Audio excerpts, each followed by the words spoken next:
마지막에 뭐 한 명이 돌에 맞고 죽는 그런 얘기가 나오고 있네요. 여러분 오늘 본문에 있는 말씀은 여러분들이 뭐 책 보면 압니다. 책 보면 딱 알죠.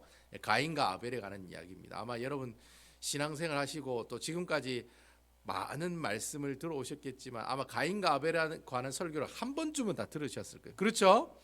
여러분들 가운데 혹시 저는 잘 모르겠는데요. 이 가인, 미스터 가인하고 미스터 아벨이 누군지 모르겠다. 그러시면 오늘 이 가인과 아벨에 관한 이 이야기를 통해서 하나님 주시는 그 귀한 영적인 교훈을 받으셔서 그 말씀대로 또 살아가는 여러분들 되시기를 주님의 이름으로 축원을 드리겠습니다. 자, 오늘 말씀을 보면서 이 가인과 아벨의 이야기를 통해 하나님께서 우리에게 주시는 영적인 교훈들이 있습니다. 그 교훈이 뭔가? 이걸 한번 살펴보도록 하겠습니다. 우리 1절과 2절에 있는 말씀 같이 한번 읽도록 하겠습니다. 변함없이 성경 말씀을 가지고 하나님의 말씀을 듣도록 하겠습니다. 1절과 2절 말씀 같이 읽어보겠습니다. 시작. 아담이 그의 아내와 하와와 동침하매 하와가 임신하여 가인을 낳고 이르되 내가 여호와로 말미암아 득남하였다 하니라. 2절 그가 또 가인의 아우 아벨을 낳았는데 아벨은 양치는 자였고 가인은 농사하는 자였더라. 아멘. 여러분 이 가인은 아담의 첫 번째 아들입니다. 가인은 아담의 첫 번째 아들이고 아벨은 이 아담과 하와의 두 번째 아들이라고 할 수 있습니다. 이 가인이라고 하는 이 뜻의 의미가 뭐냐면까 이 가인이라고 하는 말은 내가 뭘 얻었다, 뭘 소유한다, 뭘 가지고 있다. 또 뭐 어떤 의미도 있냐면 대장장이라고 하는 그런 의미도 있어요. 그래서 나중에 그 가인의 족보를 보면 가인의 그 후손들에 보면 두발 가인이라고 금속을 다룰 줄 아는 두발 가인이 나오고 뭐 목축업자도 나오고 뭐 장사하는 사람도 나오고 여러 가지 많이 나오잖아요. 재주가 있는 사람들이 나오니까 아마 이 가인이라고 하는 뜻은 또 대장장이의 뜻도 있지 않겠느냐 그렇게 얘기하는 사람들이 있습니다. 아무튼 보통 가인은 얻었다는 뜻이에요. 얻었다라는 그런 의미를 가지고 있습니다. 그래서 1절에 보면은 저 뒤에 죄송한데 에어컨 좀 틀어주시겠습니까? 네. 그래서 1절에 보면 하와가 가인을 낳고 난 다음에 뭐라고 이야기하느냐면 하와가 가인을 딱 얻고 난 다음에 뭐라고 얘기하냐면 내가 여호와로 말미암아 득남하였다 이렇게 이야기하고 있습니다. 그러니까 여호와 하나님으로 말미암아 그러니까 여호와 하나님께서 이 아들을 줬다 안 줬다? 이 가인이라는 아들을 줬다라는 거예요. 그래서 자기가 얻었다라는 거예요. 그래서 그 얻었으니까 아들의 이름을 얻었다. 가인이라는 그 이름을 지어줬다라고 하는 겁니다. 그래서 왜 이 하와가 내가 여호와로 말미암아 아들을 얻었다라고 하는 이름을 가인이라고 지었냐면은 여러분 창세기 3장 15절에 보면 하나님께서 약속하는 내용이 나오죠. 내 여자의 후손을 통해 어떻게 해요? 뱀의 머리를 밟게 하겠다. 이렇게 이 얘기를 들었거든요. 하와가 하나님 약속이잖아요. 그 얘기를 들었거든요. 들으니까 어떻게 해요? 자기가 하와가 그 얘기를 잘 가지고 있다가 자기가 가인을 낳는 모습을 보면서 드디어 하나님께서 누구를 주시는 거예요? 여자의 후손, 즉 우리의 후손을 주시는 것 같다라고 생각하면서 어떻게 해요? 이 가인이라고 하는 이름 얻었다라고 하는 이 이름을 사용을 하고 있다라는 겁니다. 근데 사실은 지금 하와가 지금 착각하는 거거든요. 사실 그게 아닌데 사실 여러분 가인이 좋은 사람이에요, 나쁜 사람이에요? 예, 나쁜 사람이죠. 무조건 나쁜 사람이지. 뭐 하여튼간에 가인은 나쁜 놈이죠. 나쁜 놈인데 어쨌든 가인이 나중에 막 동생을 죽이잖아요. 그러니까 일단 나쁜 놈이거든요. 일단 나쁜 놈이니까 그 하와가 생각하기에는 그 나쁜 놈을 하나님이 주셨다? 말이 돼요, 안 돼요? 이게 말이 안 되는 거예요. 그러니까 하나님께서는 하와에게 그런 뜻으로 준 게 아닌데 하와는 어떤 뜻으로 받아들이는 거예요? 이거 하나님 주셨다 이렇게 자기는 그렇게 생각하고 있다는 겁니다. 일단 뭐 그렇게 이야기를 하고 있다는 거예요. 그래서 이제 둘째 아벨을 낳았는데 그 아벨이라고 하는 이름의 뜻이 뭐냐니까 공허하다, 헛되다 그런 뜻을 가지고 있어요. 그래서 여러분 전도서 1장에 보면 헛되고 헛되며 헛되고 헛되니 모든 것이 뭐하다? 헛되구나. 그래서 인생은 다 헛되다. 다 헛되다. 아무것도 아니다. 그때 쓴 그 헛되다라고 하는 단어랑 아벨이라고 하는 단어랑 같게요, 틀리게요? 같다는 거예요. 자, 그리고 상식적으로 가만히 생각해 보면은 참 이상하다. 어떻게 아버지가 엄마가 자식의 이름을 뭐 얻었다 이거는 괜찮아요. 가인 이 이름을 지은 건 이해를 해요. 근데 어떻게 아벨은 아이고 헛되다, 아이고 공허하다, 아이고 불쌍한 놈, 아이고 참 처량한 녀석 같으니라고 하면서 그런 이름을 지어줬다는 말이에요. 그러니까 이런 이야기를 우리가 이 아벨을 딱 들으면 야 아벨은 뭐 하나님께서 차별하시나? 왜 아벨은 태어나자마자 헛되도다, 공허하도다, 심지어는 먼지와 티끌 같은 그런 단어의 뜻이 또 먼지와 티끌이라는 의미가 있거든요. 그러니까 아무것도 아니라는 거예요. 왜 그런 이름을 지었을까? 우리가 그 이유를 정확하게 성경을 통해 알 수는 없어요. 왜냐하면 하나님이 얘기를 안 하시니까. 근데 우리가 창세기 4장 전체의 내용을 보면 왜 아벨이라고 하는 이름을 지었는지 대충 이해는 할 수 있다는 거예요. 그 왜냐하면은 자 여러분 이 창세기 이후에 나오고 있는 이 가인의 모습을 보면 이 가인이 착한 사람으로 나와요? 아니면 나쁜 사람으로 나와요? 나쁜 사람으로 나오죠. 그죠? 그러니까 인류의 최초의 살인자가 누굽니까? 가인이잖아요. 자 여러분 아마 이 첫째 아들인 이 가인이 아담과 하와의 부모의 입장에 봤을 때 이 가인이 소망이 있는 아들로 보였을까요? 소망이 없는 아들로 보였을까요? 솔직하게 예? 예, 잘 들어보세요. 가인이 나쁜 놈이라고 했잖아요. 그럼 부모 입장에서 봤을 때 그 놈이 참 소망이 있는 놈으로 보였겠어요? 소망이 없는 놈으로 보였겠어요? 예? 소망이 없는 으로 보였다는 거예요. 소망이 없는 사람으로 보였다는 거예요. 그러니까 그러니까 아들을 낳았는데 아들 하나 낳았는데 아들이 완전 거시기해. 완전 뭐야? 뭐 하여튼간에 별로 안 좋은 얘기로 하여튼 뭐래요? 막 완전 안 좋아. 그러니까 첫째 아들이 완전 그 인생이 소망이 없는 인생인데 거기다 갑자기 아들을 또 낳았네. 그러면 부모 입장에서는 그 둘째 아들을 보면서 뭐라고 이야기하겠어요? 아이고 인생 헛되다, 인생 공허하다, 나는 왜 이래 복이 없노, 지지리도 복도 없다, 이런 마음 가질까요? 안 가질까요? 가질 수밖에 없다는 거예요. 그러니까 첫째 아들을 보면 그 첫째 아들이 하나님으로부터 준 자손이라고 하면 왠지 좀 뭐예요? 하나님한테 잘 보이고 하나님 말씀도 순종도 잘하고 뭔가 좀 잘하는 그런 모습이 있어야 되잖아요. 근데 가인은 잘하는 내용이 하나도 안 나와요. 뒤에 보면은 뭐 아벨을 쳐 죽이는 그 순간부터 되게요. 가인의 조상 후손들은 다 잘된 사람들이에요, 다 못된 사람들이에요. 다 못된 사람들로 나와요. 그러니까 이 엄마의 입장에서는 부모 입장에서는 가인이 거시기한 아들인데 또 아들이 나왔어. 그럼 아벨도 거시기한 아들로 보일까요, 안 보일까요? 그래 보일 수가 있다는 거예요. 그래서 그 아들을 보면서 뭐야? 야 인생 허무하구나. 참 인간 아무것도 아니구나. 참 인간은 참 공허한 존재로구나. 이렇게 신세한탄하면서 아벨이라고 하는 이름을 지을 수도 있다는 겁니다. 꼭 그렇다는 얘기가 아니에요. 왜냐하면 성경이 얘기 안 하고 있기 때문에. 그렇지만 창세기 4장의 전체적인 내용을 보면 왜 아담과 하와가 자식 이름을 그래 지었을까? 그럼 우리 부모 입장에서는 그래 생각할 수가 있다라는 겁니다. 우리가 여러분 자식 키우다 보면 한 번씩 그런 생각합니다. 자주 그런 생각 안 하지만 가끔씩 한 번씩 그 아들 보고 뭐라고 생각합니까? 뭐 어떤 생각 가집니까? 예? 자식 키워봐야 아무 소용 없다. 그런 생각 해요, 안 해요? 다 해요. 저도 합디다. 저도 합디다. 자식 키워봐야 아무 소용 없어. 특히 아들은 아들은 또 우리 은총에 앉아 있는데 또 상처받을 하여튼간에 뭐 거시기해 하여튼간에. 그래도 딸이 좀 거시기하고 좀 나은 것 같기도 하고. 아마 동감을 할 거예요. 저기에 동감하시는 분 있을 거예요. 아유, 나 우리 집안에는 딸이 없는데요. 그러면 그거는 그런 대로 동감을 하면 됩니다. 어쨌든 간에 자식 키워봤더니 아무 소용없더라. 그런 얘기 하잖아요. 그런 마음으로 어떻게 해요? 둘째 아들의 이름을 아벨이라. 헛되도다. 자, 인생 공허하다. 참 나한테 왜 이래 팔자가 이래 복이 없냐. 이런 신세한탄하는 이름이 나올 수가 있다라는 거예요. 아시겠죠? 그래서 아담과 하와가 아벨이라고 하는 공허합니다. 인생은 헛됩니다. 참 인생은 먼지와 같은 그런 존재입니다. 이런 이야기로 어떻게 아벨의 이름을 지었다라고 우리가 생각할 수가 있다는 거예요. 아시겠죠?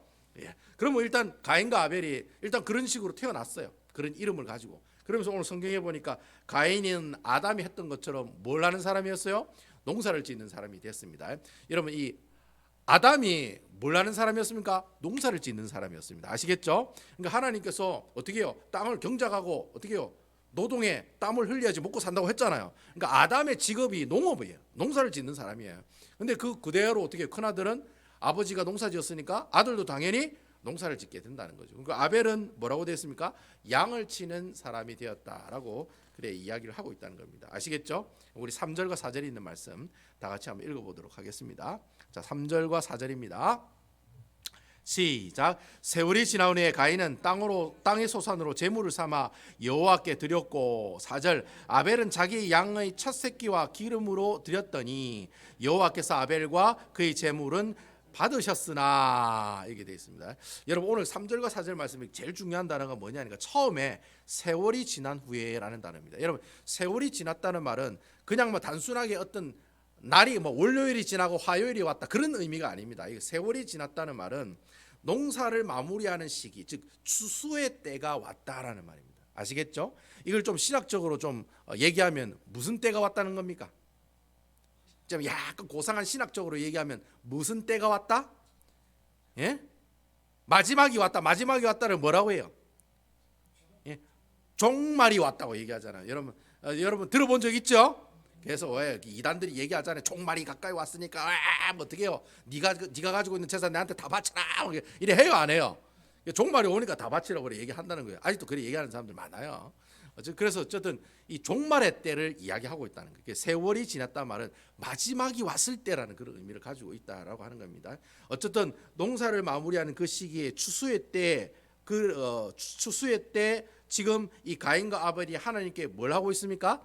자기가 얻은 그 소산물을 하나님께 어떻게 하고 있다? 제물로 드리고 있다라고 성경은 이야기하고 있다는 거예요. 그래서 여러분 인간이 정한 시간에 정한 장소에서 하나님께 제물을 드린다. 이 말은 무슨 말로 우리가 해석을 할 수가 있습니까? 제물을 드린다는 말이 무슨 말이에요? 정한 시간과 정한 장소에서 제물을 드린다. 이 말이 무슨 말이에요? 하나님 앞에? 아니야. 오늘날로 이야기하면 하나님 앞에 정한 시간 정한 자리에서 하나님 앞에 뭘 한다는 거예요? 예? 예배를 드린다는 말이에요. 그러니까 제물을 바쳤다는 그 말이 제사 드렸다는 말이 오늘날 이야기로 얘기하면 예배를 드렸다는 말이라는 겁니다. 아시겠죠? 그러니까 하나님께서 지금 이 정한 시간과 정한 장소에 가인과 아벨이 자기가 가지고 있는 소산물을 가지고 하나님께 뭐 하고 있다는 거예요? 예배를 드리고 있습니다라고 하는 얘기가 오늘 본문의 말씀을 통해 우리에게 이야기하고 있다라고 하는 겁니다. 그래서 그러면 가인과 아벨이 하나님께 제물을 자기의 소산물로 드렸다라는 이 내용을 보면서 하나님께서 우리에게 주는 영적인 교훈이 한 가지가 있습니다. 그게 뭐냐? 하나님으로부터 창조된 인간은 아담과 하와가 있었을 때부터 무엇을 하는 사람이었다는 겁니까? 단순히 그냥 농사 짓고 그다음 뭐 소 키우고 양 키우고 그런 사람으로 살았다는 겁니까? 원래 인간의 정체가 뭐예요? 하나님은 뭐 하기 위해서 창조하셨다? 바로 예배 드리는 존재로 삼기 위해서 하나님께서 아담과 하와를 만드셨다는 거예요. 그러니까 여러분 하나님께서 인간을 만드신 이유가 뭐냐? 그냥 너희들 잘 먹고 잘 살아라고 인간을 만드신 게 아니라는 거예요. 가인은 열심히 농사 짓고 아벨은 열심히 어떻게 해요? 양하고 가축을 이렇게 키우는 그 일들을 그 일 하라고 하나님께서 이 땅에 사람들을 보내지 않으셨다는 거예요. 하나님 원하시는 건 뭐예요? 그 사람들이 어떻게 하는 걸 원하세요? 하나님 앞에 예배 드리는 그러한 사람이 되기를 원한다는 거예요. 따라합니다. 예수 믿는 사람은 하나님 앞에 예배 드리는 사람들이다. 야, 아멘입니까?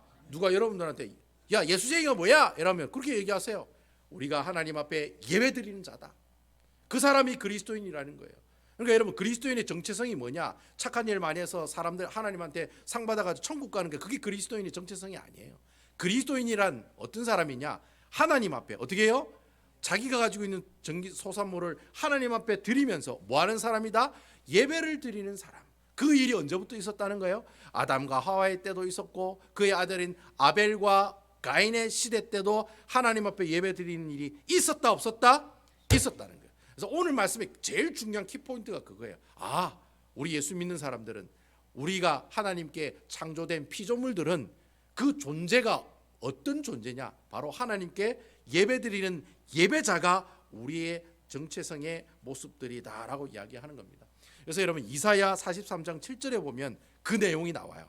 우리 다 같이 한번 찾아봅시다. 여러분 이사야 43장 성경을 가지고 반으로 똥 나누면 뭐가 나와요? 시편이 나오는데 그 시편 뒤에 보면 이사야가 있습니다.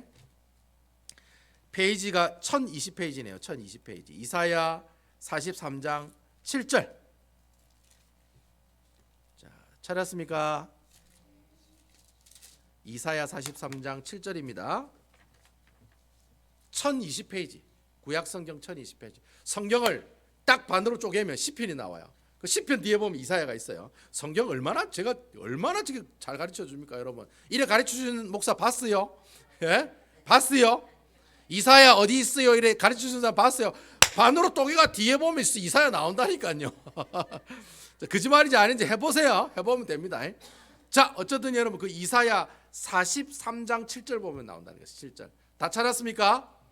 구약성경 1020페이지입니다. 모르시면 1020페이지를 찾으면 돼요. 다 같이 한번 읽어보겠습니다. 시작. 내 이름으로 불려지는 모든 자 곧 내 영광을 위하여 창조된 자를 오게 하라. 그를 내가 지었고 그를 내가 만들었느니라. 자, 21절에 있는 말씀도 같이 봅시다. 21절 그 쭉 내려오면은 21절이 있습니다. 21절 시작. 이 백성은 내가 나를 위하여 지었나니 나를 찬송하게 하려 함이라. 여러분 이 말씀이 어떤 말씀이냐면 이스라엘 백성들이 나중에 바벨론에게 포로로 잡혀갈 거야. 이 바벨론 포로로 잡혀가기 몇백 년 전에 지금 얘기하고 있는 겁니다. 아시겠죠? 200~300년 전인가 그 전에 지금 예언을 하고 있는 내용이에요. 그러니까 나중에 몇백 년이 지나면 바벨론 포로로 잡혀가요. 근데 지금 이사야 선지자가 이스라엘 백성들이 바벨론 포로로 잡혀가겠다고 예언하고 있는 내용이 나옵니다. 그렇지만 너희가 잡혀가지만 어떻게 되리라? 다시 돌아올 것이다 라고 하는 그 얘기가 바로 오늘 본문의 이사야 43장에 나오는 말씀이다라고 하는 겁니다. 그 돌아오겠다라고 약속을 하면서 이사야 선지자가 우리에게 뭐라고 얘기하느냐면 하나님이 우리를 지으신 이유가 있다는 거예요. 그 이유가 뭐라고 되어 있습니까? 이유가 뭐예요? 내 이름으로 불려지는 모든 자 곧 내가 내 영광을 위하여라고 되어 있습니다. 영광을 위하여. 자, 이 말이 무슨 말이냐면 우리가 하나님께 지음받은 창조된 그 목적이 뭐냐는 거. 목적이 뭐예요? 하나님께 뭐 하기 위해서? 영광을 돌리기 위해서. 여러분 아멘입니까? 여러분 대소요리 문답 1번에 보면 사람이 사는 제1의 목적이 무엇이뇨? 뭡니까? 에? 하나님을 영화롭게 하며 그를 영원토록 즐거워하는 것이다 라고 대답을 하고 있어요. 그 사람이 사는 첫 번째 목적이 무엇이냐? 이 말이 뭐예요? 사람이 살아가는 목적이 뭐냐라는 거예요. 목적이 뭡니까? 내가 나중에 100만 불짜리 집 구하고 자식이 잘 먹고 잘 사는 게 그게 내 삶의 목적입니까? 아니라는 거예요. 내 삶의 목적은 하나님을 영화롭게 하고 그러니까 하나님을 영광을 나타내고 어떻게 해요? 그 하나님으로 인해 기뻐하고 어떻게 해요? 하나님을 기쁘시게 하는 사람으로 살아가는 것이 예수쟁이들의 가장 큰 삶의 존재의 목적이라는 거예요. 그러니까 이사야 43장이 얘기하고 있잖아요. 야, 네가 왜 만들어진 줄 아냐? 네가 창조된 이유가 뭔지 아냐? 뭐라고 되어 있는 거예요? 바로 내 영광을 위해서 창조되었다. 그리고 뭐 하기 위해서? 찬송을 드리게 하기 위해서 창조했다라고 우리에게 이야기하고 있다라는 거예요. 결국 여러분 하나님께서 우리를 창조한 이유가 뭐냐? 아담과 하와를 만든 이유가 뭐예요? 그냥 폼으로 그냥 에덴 동산에 야 이제 잘 먹고 잘 살아 그냥 다 옷 벗고 사니까 부끄럽지도 않지 네 맘대로 먹고 잘 먹고 잘 살아 이런 뜻으로 에덴 동산에 아담과 하와를 둔 게 아니라는 거예요. 하나님이 원하시는 것은 그 에덴 동산에 있는 아담과 하와가 어떻게 해요? 하나님께 영광을 돌리면서 사고 하나님께 찬송을 돌리면서 살아가. 이 말은 무슨 말이에요? 하나님이랑 내랑 하나님이랑 내랑 어떻게 해요? 서로 관계가 있는 가운데 살아가는 것이 인간이 이 땅에 온 목적이라는 거예요. 아멘입니까? 그러니까 하나님과 관계가 내가 딱 끊어지면 어떻게 되는 거예요? 죽는 거죠. 그게 사망이라고 하는 거예요. 그게 사망이다라고 얘기하는 거예요. 예? 욕심이 인탕지 죄를 낳고 죄가 장성한 즉 사망을 낳는다 할 때 그 사망이 뭐예요? 바로 하나님과의 관계가 끊어지는 게 사망이라는 거예요. 그러니까 하나님께서는 아담과 하와가 에덴 동산에 뭐 하기를 원하셨냐면 그 에덴 동산을 보고 살아가면서 어떻게 해요? 하나님께 감사하고 하나님께 영광 돌리고 하나님을 찬송하고 그래 살아라고 에덴 동산에 아담과 하와를 두었다는 거예요. 근데 그래 못 살았잖아요. 그래 관계가 깨졌잖아요. 그래서 이 아담과 하와가 어디로 쫓겨나요? 에덴 동쪽으로 쫓겨나잖아요. 근데 쫓겨나는데 그러면 하나님께서는 그 에덴 동산 동쪽으로 쫓겨나는 아담과 하와를 두고 니 그래 살다 죽으라 이래 했어요 안 했어요? 그래 안 하셨다는 거예요. 끝까지 어떻게 해요? 가죽옷을 입혀주심으로 해서 네 문제를 해결할 분은 바로 누구다? 내다. 그런 니는 누구를 위해서 살아라? 나를 위해서 살아라. 그 모습이 표현으로 나타난 행위가 바로 뭐예요? 하나님 앞에 제물을 드리고 제사를 드리는 예배의 모습으로 나타났다는 거예요. 아멘입니까? 그러면 아담과 하와가 하나님 앞에 뭐 하고 있었다는 거예요? 예배 드리는 삶으로 살고 있었다는 거예요. 마찬가지로 하나님께서는 그 가인과 아벨도 뭐 하기를 원하셨어요? 예배를 드리는 사람으로 살아가기를 원하셨다는 거예요. 여러분 아멘입니까? 그래서 여러분 디모데후서 4장 5절에 보면은 오늘 좀 한번 찾아봅시다. 오늘 성경 찾는 게 일이죠. 자, 신약성경 디모데후서 4장 5절입니다. 신약성경 346페이지에 있습니다. 346페이지. 저 뒷부분에 가면 있습니다. 디모데후서는 저 뒷부분에 요한계시록 그 앞부분에 보면은 요한 1, 2, 3서 히브리 야고보 히브리 네. 자, 히브리서 바로 앞에 보면 있습니다. 디도서 그 앞에 보면 디모데후서 4장 5절 한번 봅시다. 디모데후서 4장 5절 보면은 사도 바울 선생이 마지막으로 디모데에게 유언과 같은 내용을 남기는 것이 바로 디모데후서거든요. 그 디모데후서에 보면 사도 바울 자신이 어떻게 살았다라고 하는 고백하는 내용이 나와요. 그 내용이 디모데후서 4장 5절에 있는 말씀입니다. 우리 다 같이 한번 읽어봅시다. 4장 5절 찾았습니까? 346페이지 신약성경 시작. 전제와 같이 내가 벌써 부어지고 나의 떠날 시각이 가까웠다. 자 보세요. 나의 떠날 시각이 가까웠다. 이 말이 무슨 말이야? 내가 죽을 때가 다 됐다는 거. 근데 사도 바울 선생님이 죽을 때가 다 됐다 얘기하면서 앞에 뭐라고 얘기하고 있습니까? 전제와 같이 내가 벌써 부어졌다라고 얘기하고 있어요. 여러분 이 전제가 뭐냐면은 구약의 제사법 중에 하나입니다. 이 전제는 영어로 drinking offering이라는 뜻이에요. 그러니까 뭐예요? 물을 붓는 제사다라는 거예요. 이게 뭘 붓느냐면은 보통 하나님 앞에 제사를 드릴 때 제일 마지막에 제물 위에다가 포도주를 뿌리거나 감람류를 뿌리는 제사하는 법이 있어요. 그것을 전제라고 하는 그런 제사입니다. 아시겠죠? 그러니까 이 전제는 구약의 제사의 맨 마지막에 하는 제사예요. 여러분 아시겠죠? 그러니까 보세요. 사도 바울 선생이 죽을 때가 됐다는 거예요. 근데 그 죽을 때가 될 때 자기는 어떻게 했다는 거예요? 전제가 되어 어떻게 해요? 하나님 앞에 부어지는 인생으로 살았다는 거예요. 이 말이 무슨 말이냐면 사도 바울 선생이 이제까지 예수님을 믿고 자기가 살아온 그 모든 인생이 다 어떠한 인생이었다라는 겁니까? 하나님 앞에 뭐 하는 인생이었다는 거예요? 예배드리는 인생이었다는 거예요. 그래서 자기 마지막엔 모든 구약의 제사의 마지막인 전제를 하나님 앞에 드리는 것처럼 자기가 어떻게 해요? 마지막을 하나님 앞에 그렇게 뭐하고 있다는 거예요? 예배를 드리고 있다는 거예요. 그래서 내가 마지막이 가까이 왔구나. 내가 하나님께 드릴 그 마지막 나의 마지막 행위가 뭐예요? 하나님 앞에 예배를 드리는 모습이라는 거예요. 그걸 전제를 붓는다, 포도주를 붓는다, 어떻게 해요? 제사를 마지막으로 마무리한다라는 뜻으로 우리에게 사용하고 있다는 거예요. 결국 여러분 사도 바울 선생 인생은 어떤 인생이에요? 처음부터 끝까지 알파와 오메가 무엇을 하는 인생을 살았다는 겁니까? 하나님께 예배를 드리는 인생을 살았다는 거예요. 아멘입니까? 예. 자기 그래 소개하고 있는 거예요. 봐라, 나는 처음부터 끝까지 내가 다베셋 도상의 예수님을 만나는 그 순간부터 내 인생은 어떻게 해요? 하나님 앞에 예배 드리는 인생이 되었다는 거예요. 그러므로 마지막은 내가 모든 구약의 제사의 마지막에 포도주를 붓는 그 피니시하는 제사법처럼 내 마지막도 하나님께 뭐 하면서 마친다는 거예요? 예배를 드리면서 마치는 그런 인생을 오늘 본문에 있는 말씀을 통해 우리에게 고백하고 있다는 거예요. 여러분 멋있지 않습니까? 사도 바울 선생의 인생이 뭐예요? 당신은 어떻게 살았어요? 라고 물을 때 사도 바울 선생이 그렇게 얘기하는 거예요. 저요 하나님 앞에 예배드리는 인생으로 살았습니다. 아멘입니까? 저는 여러분 이런 고백이 여러분들 입술을 통해 나타나기를 주님의 이름으로 축원드립니다. 주님, 제가 사는 목적이 잘 먹고 잘 살고 내 자식 잘 되는 꼴 보면서 편안히 눈 감는 게 제 목적입니다. 그게 아니라는 거예요. 오늘 사도 바울 선생의 인생처럼 주님, 내가 힘들어도 예배드리고 사업 망해도 하나님 앞에 예배드리고 내 몸속에 암덩어리가 있어도 하나님께 예배드리고 내가 참으로 어떻게 해요? 내 가족, 내 사랑하는 사람이 먼저 떠나도 주님 앞에 뭐예요? 예배드리는 인생입니다. 저는 오직 하나님께 영광을 돌리고 창조주인 하나님을 노래하는 그런 예배드리는 예배자의 인생입니다. 그래 고백하고 있는 사람이 사도 바울 선생의 모습이었다라고 하는 겁니다. 여러분 아멘이시지요? 그래서 이런 얘기를 이 가인과 아벨을 통해서 하나님께서 우리에게 하고 계신다는 거예요. 이 가인과 아벨의 얘기를 통해서 가인이 아벨을 때려 죽였더라 그 얘기만 생각나는 게 아니라 이 이야기를 통해서 하나님께서 우리에게 뭘 이야기하고 있어요? 우리가 창조된 목적이 뭔지 아느냐? 바로 네가 하나님 앞에 예배를 드리는 예배자의 삶을 살아가는 것이 내가 네를 만든 이유라는 거예요. 내가 네를 에덴 동산 밖으로 동쪽으로 밖으로 쫓아낸 이유가 거기에 있다는 거예요.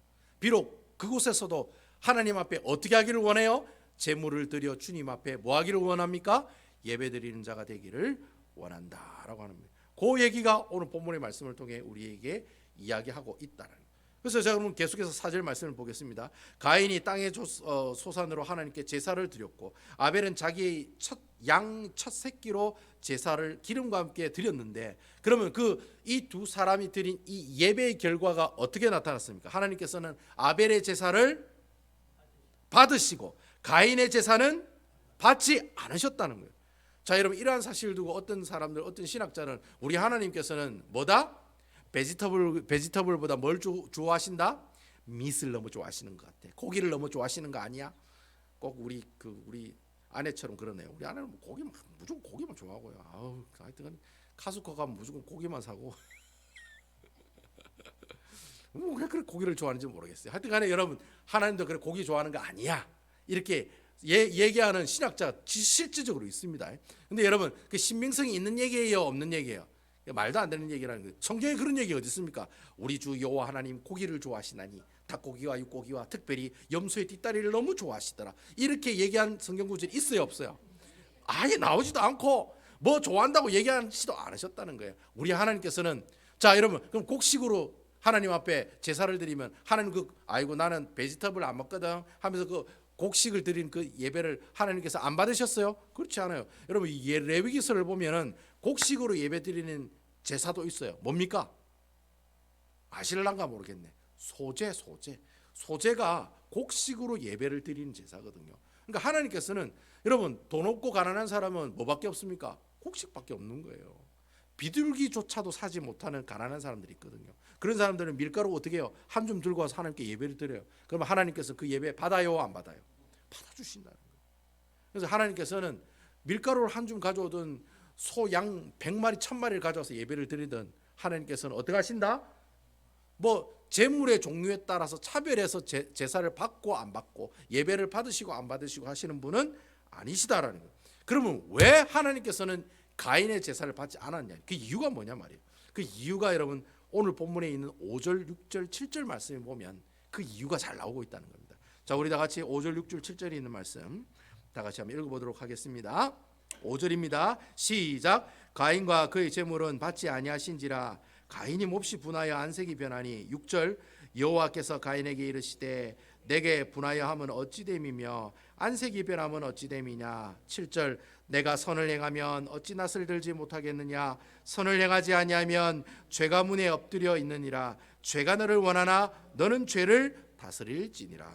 자, 여러분, 5절의 말씀에 잘 보시면, 여러분 5절 처음 말씀만 보세요. 성경을 보세요. 저를 보지 말고 5절 말씀에 보면 가인의 제물을 받지 않았다라고 얘기합니까? 뭡니까? 가인의 제물만 안 받았다고 얘기합니까? 뭐도 안 받았다고 되어 있습니까, 여러분? 여러분 잘 보세요. 하나님께서 가인의 제물만 안 받았어요? 아니면 또 뭐도 안 받았어요? 예? 예, 가인도 안 받았다는 거예요. 이 말씀을 잘 봐야 돼요. 그러니까 여러분, 하나님이 가인의 제물을 안 받은 게 아니라 가인도 안 받았다는 거예요. 그러니까 여러분, 하나님께서 가인이 바친 그 제물도 안 받으셨지만 누구도 안 받았다는 거예요. 아예 가인 자체를 하나님께서 안 받으셨다는 말이에요. 여러분, 하나님께서 제물을 받지 않았다는 말이 무슨 말이냐면은, 이 가인이라는 인간을 어떻게 해요? 인간 그 자체로 인정도 하지 않으셨다는 거예요. 그러니까 그러면 우리가 추측을 할 수 있는 거예요. 도대체 가인이 무슨 죄를 지었길래 하나님이 가인을 인간 취급도 안 했나, 이 말이. 인간 취급도 하지 않으셨냐라는 거죠. 받지 않았다는 말이 히브리어로 무슨 뜻이냐면, 히브리 말로 해석을 하면 하나님이 제물을 받지 않았다, 가인을 받지 않았다, 이 말이 무슨 말이냐면, 받지 않았다의 뜻이 뭐냐면, 그러니까 하나님께서 쳐다보지도 않았다라는 뜻하고 똑같은 말이에요. 그러니까 여러분, 하나님께서 가인이 제물을 들고 오니까 하나님 뭐예요? 가인도 꼴보기 싫고 가인이 들고 온 제물도 꼴보기 싫다는 거예요. 이 두 가지를 분명히 봐야 돼요. 그러니까 가인의 제물이 뭐 곡식을 가져왔니? 그것 때문에 안 받은 거 아니에요. 뭐 고기를 가져왔는데 뭐 정성스럽게 안 가져왔기 때문에 그런 거예요. 그런 의미가 아니라는 거예요. 가인의 제물을 가지고 하나님께서 그걸 받으시고 안 받으시고 결정하신 게 아니라 가인 그 자체도 하나님께서는 어떻게 해요? 받지 않으셨다라는 겁니다. 아시겠죠? 자, 그것을 우리가 생각하고 있어야 된다는 겁니다. 자, 그러자 여러분, 하나님이 가인도 안 받고 가인도 쳐다보지도 않고 가인의 재물도 쳐다보지 않으니까 이 가인이 어떤 반응을 보입니까 여러분? 몹시 분하여 뭐가 변했다? 안색이 변했다라고 되어 있습니다. 사실 여러분 제가 자꾸 히브리 원문을 얘기해서 죄송한데 원래 성경 히브리 원문을 보면 앵그리했다, 분했다라는 표현은 안 나옵니다. 슬퍼했다라는 표현은 나와요. 그냥 이 한글 성경에 의역을 한 거예요. 생각해 보세요. 하나님 나도 꼴보기 싫고 내가 가지고 있는 재물도 꼴보기 싫으니까 본인 입장에서 보면 어떻게 해요? 황당하고 기분 나쁘고 화나고 신경질 나죠. 그래요 안 그래요? 그래서 그냥 우리 한글 성경에는 분하여 안색이 변하고 분했다라고 얘기하고 있습니다. 근데 실질적으로 히브리 성경에 보면 슬퍼하여 고개를 떨구었다라고 이렇게 해석이 됩니다. 아시겠죠? 여러분 제가 자식을 여러분 다 키워봤습니다만 자식 키울 때 자식한테 막 이렇게 막 혼내면 우리 은총이한테 니 왜 이렇게 했냐고 막 혼내면 우리 은총이가 아버지 왜 저한테 그런 얘기 하는데요 하면서 눈 똑바로 쳐다보면서 나한테 화를 냅니까? 어떻게 합니까 여러분? 걔가 화를 내요? 그러니까 나이가 들면 화를 내겠죠. 아버지 왜 그래요? 이러면서 대들겠죠. 근데 은총이가 지금 이제 8살, 9살인데 9살 된 아이가 아버지가 막 제가 뭐 이래 화낸다고 은총이가 왜 그러시는데 하면서 이런 화를 내요 안 내요? 못 내지요. 어떻게 해요? 그냥 막 어떻게 해요? 눈물 뚝뚝 흘리면서 어떻게 해요? 고개를 푹 숙이고 있겠죠. 그렇죠? 그래요 안 그래요? 예, 그런 상황이 또 그런 상황이다라는 거예요. 그러니까 가인이 지금 그런 모습이라는 거예요. 슬퍼가지고 고개를 푹 떨고가지고 그게 어떻게 해요? 분하여 안색이 변했다는 뜻이 바로 그런 의미입니다. 자, 여러분 이해가 오시죠? 이해가 팍 오시죠? 예? 은총이를 생각하면 됩니다. 은총이를 뭐라 했을 때 은총이가 어떻게 해요? 눈물 뚝뚝 흘리면서 고개를 푹 숙이고 있다. 이게 바로 분하여 안색이 변했다라는 의미하고 똑같은 내용이다라고 하는 겁니다. 아시겠습니까? 그러니까 하나님께서 왜 그렇게 하나님께서 자 그러면 그런 반응을 보였는데 자 그러자 하나님께서 분하여 안색이 변한 그 모습 고개를 푹 숙이고 눈물을 뚝뚝 흘리는 그 모습을 보고 하나님이 가인에게 얘기하시는 내용이 나와요. 그 얘기가 바로 7절 말씀에 나오고 있다는 겁니다. 하나님 뭐라고 얘기하시느냐? 우리 7절에 있는 말씀 다 같이 한번 읽어볼까요? 7절 처음에 있는 내용 보겠습니다. 내가 선을 행하면 어찌 낯을 들지 못하겠느냐? 내가 선을 행하면 어찌 낯을 들지 못하겠느냐? 이 얘기를 순전히 제 말로 번역을 한번 해보도록 하겠습니다. 제가 문 목사가 하는 표현으로 한번 번역을 한번 해보도록 하겠습니다. 네가 평소에 잘했으면 그렇게 얼굴 떨구고 다니겠냐? 당연히 네가 얼굴을 빳빳하게 들고 다녔지 안 그러냐? 이 얘기가 지금 이 얘기입니다. 그러니까 지금 이 얘기가 뭐냐면 평상시에 네가 행실을 똑바로 했으면 네가 고개를 이렇게 빳빳이 들고 다녔지 그렇게 푹 숙이고 다니겠냐? 이 말은 무슨 말이에요? 가인이 뭐 잘못했다는 말이에요? 잘못 안 했다는 말이에요? 분명히 뭔가를 잘못했다는 거예요.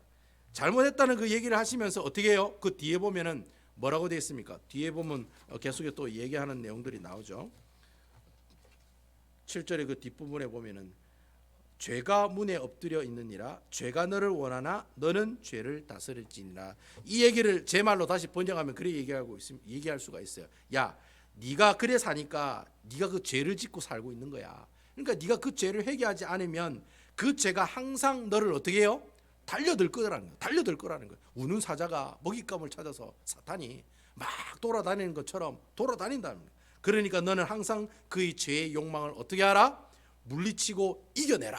그 얘기를 지금 하나님께서 이 가인에게 이야기하고 있다라는 겁니다. 그러니까 여러분 하나님이 가인의 제사와 가인을 어떻게 연락하시고 받지 않으신 이유는 단순히 그가 하나님 앞에 예배를 드리는데 어떻게 해요? 재물을 뭐 잘못 드렸다든가 아니면 자기가 뭐 좀 신경 써서 하나님 앞에 예배를 드렸다든가 그런 내용이에요? 그런 내용이 아니에요. 그런 내용이 아니라는 거예요.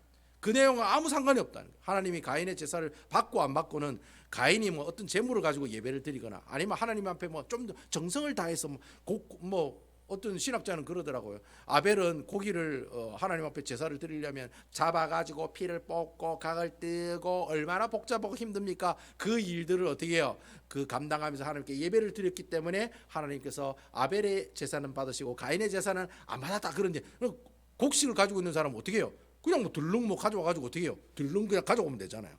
뭐 그걸 뭐 곡식을 씻어가지고 가져올 필요가 있어요? 그럴 필요가 없잖아요. 그러니까 그래 얘기하는 사람도 있어요. 근데 그 얘기가 옳은 말은 아니다라는 거예요. 물론 그렇게 정성 들여서 예배를 할 수는 있어요. 하지만 하나님께서 근본적으로 가인의 제물과 가인 자체를 받지 않으시고 꼴보기 싫어서 쳐다도 보지 않은 이유는 뭐예요? 예, 바로 그가 평소에 살았던 모습들 때문에 그렇다는 거예요. 그러니까 평소에 어떻게 살았다는 거예요? 죄인의 모습으로, 악한 사람의 삶의 모습으로 살고 있었다는 거예요. 그러니까 여러분, 제가 항상 여러분 얘기하는 무슨 신앙? 무슨 신앙? 양다리 신앙 가지고 살아가는 사람 특징이라는 거예요. 양다리 신앙. 교회에 가면 교회 사람, 직장에 가면 직장 사람, 직장 가면 욕하고 사기치고 삥땅치고 노름하고 오만 거 다 하고, 교회 오면 오 할렐루야 주여 나를 용서해 주시고 나로 함께 해달라고 눈물 흘리면서 눈물 콧물 흘리면서 하나님 앞에 예배를 드려. 그럼 하나님 그 예배 받으신다는 거예요? 안 받으신다는 거예요? 100%안 받으신다는 거예요. 꼴 보기 싫다는 거예요. 가인과 그 가인이 바친 소재물을 하나님께서 쳐다도 보지도 않더라. 그 얘기를 지금 오늘 말씀을 통해 하고 있다라는 겁니다. 이런 비슷한 얘기가 신약 성경에 보면 있어요. 요한일서 3장 12절입니다. 자, 여러분 찾지 마시고 제가 여러분 읽어드리겠습니다. 요한일서 3장 12절에 보면 그런 이야기를 하고 있어요. 가인같이 하지 말라. 딱 얘기하고 있어요. 요한일서 3장 12절 보면 가인같이 하지 말라. 그는 악한 자에게 속하여 그 아우를 죽였으니, 어떤 이유로 죽였느냐? 자기 행위는 악하고 그의 아우의 행위는 의로움이라 이라고 얘기하고 있어요. 그러니까 여러분, 신약 성경의 사도 요한이 가인이 왜 가인이 드린 그 예물을 하나님 받지 않으셨느냐, 이유는 가인이 어떤 사람이었다는 거예요? 악한 자에 속한 사람이었다는 거예요. 이 말이 무슨 말이냐면, 이 가인이 하나님께서 자신의 예물을 받지 않는다고 욱 해가지고 아벨을 죽인 게 아니라는 거예요. 뭐 갑자기 열받아가지고 뭐 이런 게 다 있어 하면서 이게 아니라는 거예요. 악한 자에 속해서 있다는 말이 무슨 말이에요? 평소에 가인이 점점 어떻게 해요? 하나님께 불순종하는 삶을 어떻게 해요? 하나씩 어떻게 했다는 겁니까? 쌓아가고 있었다는 거예요. 그러니까 하나님이 계속 지켜보고 있었던 거예요.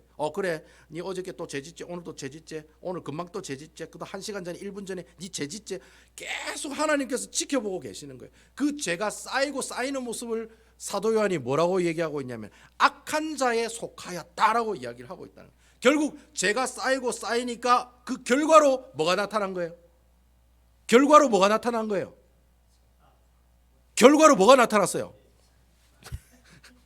뭐가 나타난 거예요? 살인이 일어난 거예요. 그러니까 여러분, 내가 아벨을 죽인 게 하나님께서 아벨의 제사를 받고 가인의 내 제사는 받지 않으니까 열받아 죽겠네. 진짜 신경질나.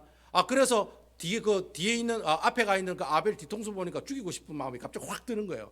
그래가 돌을 들어가지고 그냥 그 아벨을 죽였느냐? 그게 아니라는 거예요. 평소에 이 가인이 하나님 앞에 계속 어떻게 해요? 죄 가운데 쌓이다가 결국에는 어떻게 해요? 최고의 그 클라이막스가 뭐예요? 바로 아벨 동생을 죽이는 그런 일까지 간 것이 바로 어떻게 해요?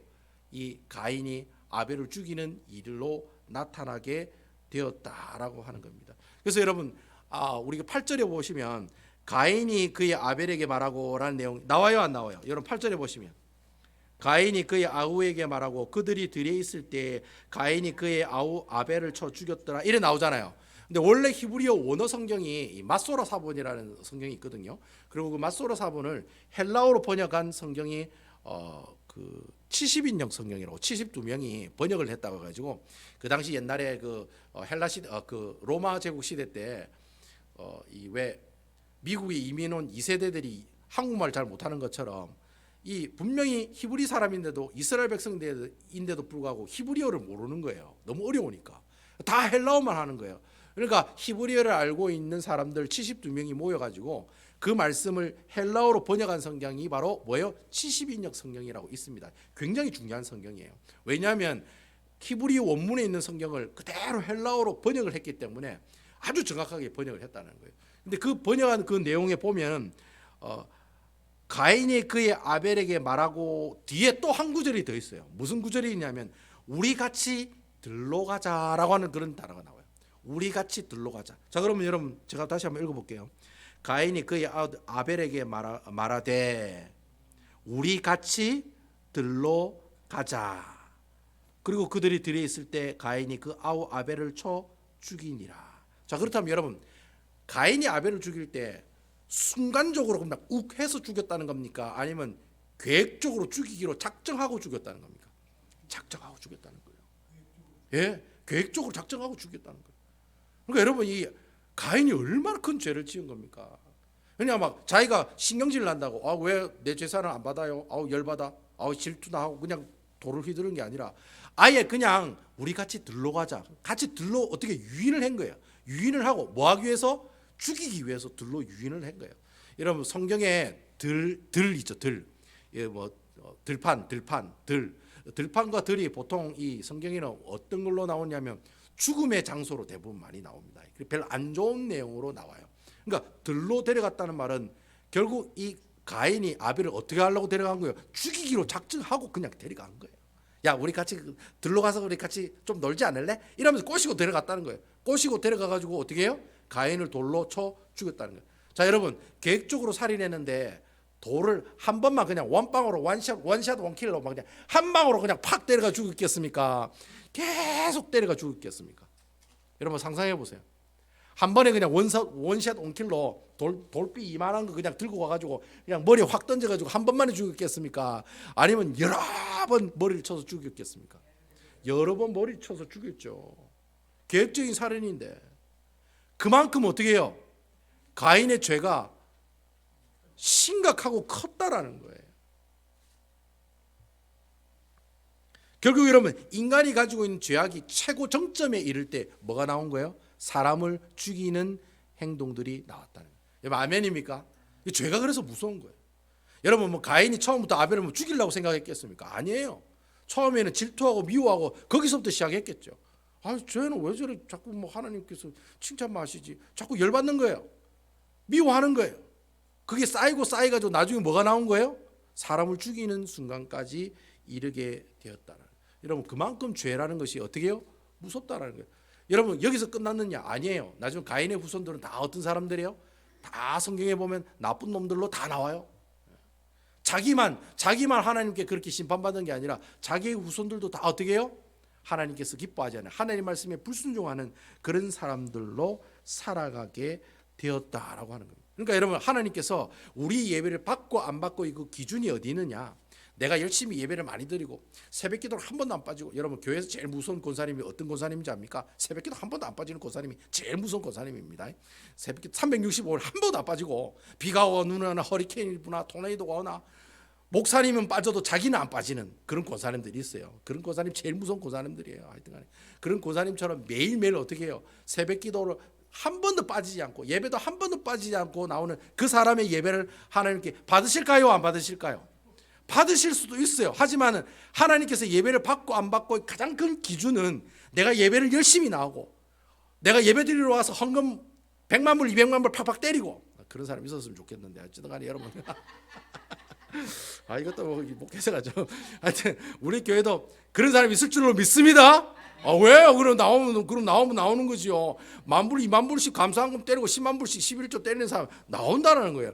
그런 사람이 그러면 그런 사람이 나오면 하나님께서는 역시 좋아. 그 교회를 그 사람을 사랑하고 그 사람의 예배를 받으시느냐? 받아요? 아니라는 거예요. 하나님께서 우리 예배를 받고 안 받고의 가장 중요한 것은 그 사람의 삶이 하나님께서 기뻐하는 삶을 살고 있느냐 아니냐가 중요해요. 아멘입니까? 그러니까 여러분들 진짜 예배자의 삶의 모습은 어디서 나타나는 거예요? 예당문 열고 밖에 나가면서부터 여러분들이 그때부터 어떻게 해요? 예배가 시작되는 줄로 믿으시기 바랍니다. 예배당문 나가면은 똑같아요. 사기치고 거짓말하고 삥땅치고 뭐 사람들 미워하고 저주하고 심판하고 욕하고 때로는 뭐 술 담배 다 하시고 뭐 놀러 가시고 뭐 하지 말라는 짓 다 하시고, 그러는 그 교회 와서는 주님 할렐루야 주여 찬양합니다. 눈물 흘리고 콧물 흘리고 막 하나님께서 그 예배를 받으시느냐? 아니라는 거예요. 꼴보기 싫다는 거예요. 그 가인과 그 가인의 재물을 어떻게 해요? 쳐다도 보지 않으신다는 거예요. 그러니까 우리 모든 예배의 기준은 여러분들이 어디에 있는 거예요? 월요일부터 토요일까지 살아가는 그 삶 가운데 나타난 줄로 믿으시기 바랍니다. 우리의 삶이 예배가 되어야 되고 우리의 예배가 우리의 뭐가 되어야 돼요? 삶이 되어야 된다는 거예요. 그래서 제가 여러분들한테 매일매일 성경 보라고, 성경 보라고. 왜 성경 보라고? 매일 뭐 하라고? 매일 뭐 하라고? 아니 매일 뭐 하라고? 아니 성경 매일 성경 보라고 성경 주는 거 아니잖아요. 매일 뭐 하라고? 예배 드리라고. 아멘입니까? 아멘입니까? 내가 하나님 말씀 보면 그냥 하나님 말씀 보는 것으로 끝납니까? 야 오늘 내가 읽을 분량 다 봤다. 아이고야 무 목사가 이거 일독 안 하면 나를 웃어준다던데 나는 다 봤다. 나는 다 봤다. 오늘 볼 거 다 봤다. 그래 심할 땡입니까? 그것 때문에 내가 매일매일 성경 보내는 겁니까? 아니잖아요. 그 말씀 보면서 누구를 만나라는 거예요? 예수 그리스도를 만나라는 거예요. 그리고 여러분들 그 예수 그리스도를 만나고 주님이랑 알콩달콩 기도하고 예배, 그게 바로 뭐예요? 예배지요. 그게 예배지요. 여러분 목사님 모셔놓고 예배드리는 게 예배가 아닙니다. 하나님의 귀한 말씀이 있고 그곳에 주의 성령이 있으면 그것이 교회가 되는 줄로 믿으시기 바랍니다. 여러분 교회가 뭐 어디 유명한 목사님 모아놓고 뭐 설교하면 그게 예배당이고 그게 예배라고 했습니까? 예수님 그래 말한 적이 없어요. 성령님이 함께 하시는 그곳이 예배당인 줄로 믿으시기 바랍니다. 내가 어디든지 있든지 화장실에 있든지 부엌에 있든지 아니면 내가 빨래를 하고 있든지 빨래를 타리고 있든지 아니면 내가 뭐 운동을 하고 산책을 하든지 간에 그 가운데 누구예요? 하나님을 만나는 거예요. 말씀을 가지고. 그러면 그게 뭐예요? 그게 삶 가운데 하나님께 뭘 하는 거예요? 예배를 드리는 것이 된다라고 하는 겁니다. 근데 여러분 참 우리 그 지난 월요일부터 토요일 삶을 여러분들이 돌아보건대 여러분 가인의 삶으로 산 게 많아요? 아벨의 삶으로 사는 게 많아요? 솔직히. 예? 솔직히 깨놓고 우리 얘기해봅시다. 가인의 삶이 많아요? 아벨의 삶이 많아요? 예, 족하시게 한 삶이 많다는 거예요. 자, 그럼 여러분 오늘 하나님 앞에 예배드리러 나오는데 그럼 하나님께서 이 예배 받으실까요? 안 받으실까요? 당연히 안 받지. 꼴배기 싫었어. 아유 오집사님 꼴배기 싫고 가지고 오는 헌금도 꼴배기 싫고 다 꼴배기 싫어. 에이 그게 그냥 예배드리지 말고 그냥 오지 마. 성전문도 밟지 마. 그렇게 얘기하시는 하나님이어야 되는데도 불구하고 근데 참 감사한 일은 그럼에도 불구하고 nevertheless 그럼에도 불구하고 in spite of 다 영어입니다. 그럼에도 불구하고 하나님께서 우리에게 그 가인의 삶을 살아가는 우리가 주님 앞에 이거 들고 나오면 하나님께서 그 예배를 받아주신다네요. 바로 누구십니까? 누구십니까? 하나님 누구십니까? 예수 그리스도. 아멘입니까? 그래서 여러분 예수 그리스도가 중요한 거예요. 중요한 거예요. 그래서 여러분 히브리서 10장 19절 20절 우리 요거 말씀 중요한 거 한번 찾아봅시다. 히브리서 10장 19절 20절 신약성경 364페이지입니다. 364페이지. 다 찾아보세요. 히브리서 10장 19절에서 20절. 디모데후서 뒤에 있습니다. 히브리서 10장 19절에서 20절. 찾았습니까? 신약성경 364페이지입니다. 364페이지. 예, 19절 20절.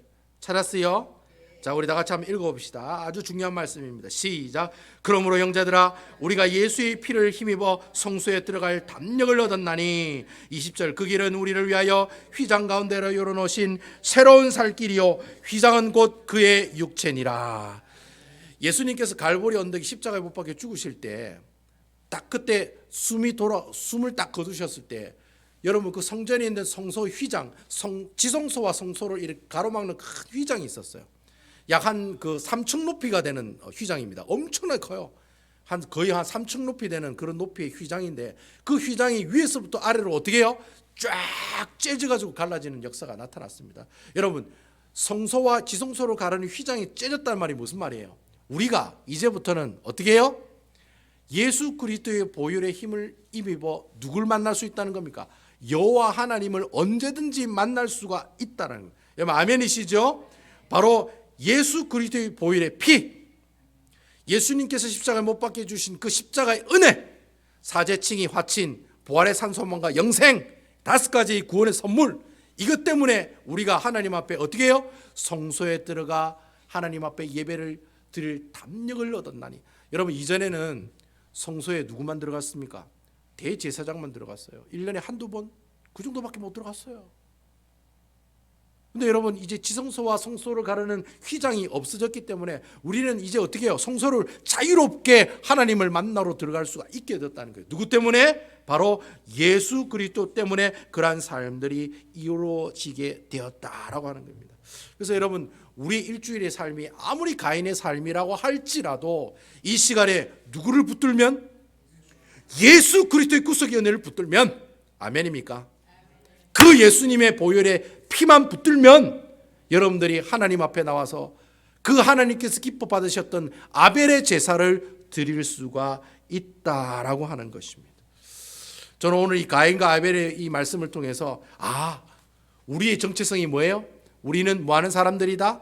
예배 드리는 사람들이구나. 여러분 예수쟁이들은 예배 드리는 사람들입니다. 아멘입니까? 그래서 안식일이 중요한 거예요. 그래서 예배당에 나와서 예배를 드리는 것이 중요한 거예요. 왜 그래 예배당에 나가서 예배 드려? 우리 예배하는 사람들이기 때문에 그래. 그렇게 이야기하는 거예요. 근데 여러분 나는 참으로 일주일 삶을 뒤돌아보면 온갖 죄가 쌓이는 가인의 그런 삶을 살아가고 있어서 어떻게 해요? 사단 마귀는 항상 우리에게 그런 얘기를 합니다. 네가 무슨 하나님 앞에 예배를 드려? 네가 뭐 원집사가 당신이 뭐 잘한 게 있다고 뭐 잘한 게 있어가지고 하나님 앞에 이렇게 나와 예배를 드려 라고 사탄 마귀가 옆에서 어떻게 해요? 자꾸 어떻게 해요? 꼬시는 거예요. 가지 마라 교회 가지 마라. 네 가도 아무 소용없다. 네 어제 그렇게 뭐 이렇게 죄 지었는데 그 죄 때문에 하나님 네 예배 받지도 않는다. 가지 마라. 안 가는 게 좋다. 그렇게 꼬시는 거예요. 그때마다 우리가 어떻게 해야 됩니까 여러분? 내가 예수 그리스도 이름으로 명하노니 사탄아 물러가라. 나에게는 뭐가 있다? 예수 그리스도의 보혈에 피가 있다. 아멘입니까? 그거 붙들고 주님 앞에 나와 어떻게 해요? 당당하게 하나님께 예배를 드리는 거예요. 아멘이시지요? 그게 바로 나는 비록 가인의 삶을 살아갔다 할지라도 하나님 앞에 예수 그리스도의 보혈의 힘을 힘입어 나는 어떠한 예배를 드려요? 아벨의 제사를 하나님 앞에 드릴 수가 있게 되었다는 거예요. 저는 여러분들이 그런 분들이 되었으면 좋겠어요. 아멘입니까? 은매 기주고 하지 마세요. 우리 교회가 좀 짜버리지 그대로 뭐 어때요? 그게 뭐 어때? 어때? 누가 우리 배단의 교회가 어떻게 목사님 어떻고 어때? 그게 뭐 어땠어요? 나는 예수 그리스도의 보혈의 은혜로 나는 어떻게 한다? 나는 예수 그리스도의 보혈의 은혜만 믿고 어떻게 한다? 못 먹어도 저가 얘기를 해야죠. 못 먹어도 못 먹어도 뭐예요? 고지요 고. 고가 뭡니까 여러분? 하나님 앞에 예배드리러 나간다는 거예요. 아멘입니까? 그게 바로 예수쟁이 삶의 모습들이다라고 하는 겁니다.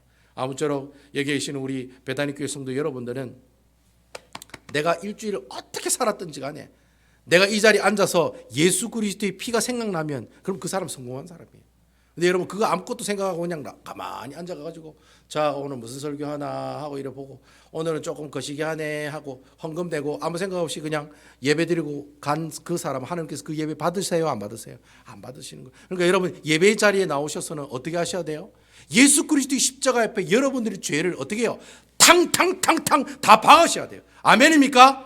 내가 예배 자리에 와가지고 자가 무슨 설교하나 아이고 내가 위로를 받나 내가 힘을 받나 그렇게 여러분 예배를 드리는 것이 아니라 예배 드리는 자리에 왔으면은 예수 그리스도의 보혈의 그 은혜 그 십자가 앞에 자기가 지은 그 가인의 죄를 하나님 앞에 어떻게 해요? 십자가에 다 못을 박아야 돼요. 아멘이죠?